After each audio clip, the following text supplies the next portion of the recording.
আমরা বাংলা ভাষা নিয়ে বললাম, বাঙালিদের ওপর অত্যাচার হচ্ছে, বাংলা ভাষার ওপরে আক্রমণ হচ্ছে, এ আমরা মানব না। এই কেন্দ্রীয় সরকার বিজেপি যেখানে পাচ্ছে বাঙালিদের ধরে তাদেরকে অ্যারেস্ট করে দিচ্ছে, বাংলা ভাষার ওপর আক্রমণ করছে। গুয়াহাটি থেকে পশ্চিমবাংলার মানুষ যে এখানে রয়েছে তাকে নোটিশ দিয়ে দিচ্ছে, উড়িষ্যা থেকে নোটিশ দিয়ে দিচ্ছে। এ অমিত শাহ কি ভাবছে কি বাঙালিদের ভয় দেখানো যায়? বাঙালিকে জানে না। বাঙালি কিন্তু স্বাধীনতা আন্দোলনের প্রথম 1 নম্বর জায়গায় স্বাধীনতা আন্দোলন রয়েছে।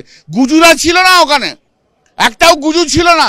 গুজুগুলো সব ইয়ের সঙ্গে হাতে হাত মিলিয়েছিল, নাথুরাম গডসের সঙ্গে হাত মিলিয়েছিল। এরা কি করে বুঝবে বাঙালি সবচেয়ে আগে আছে, বাঙালি সবচেয়ে আগে থাকবে। যতটা লড়াই করার ততটা লড়ে নেবো আমরা, মমতা বন্দ্যোপাধ্যায়ের নেতৃত্বে লড়ে নেবো। গুজু যদি ভেবে থাকে যে সব ভয় দেখিয়ে করবো, বিজেপি যদি ভেবে থাকে তাহলে হবে না। গুজু চলে যাবে, বাঙালি থাকবে।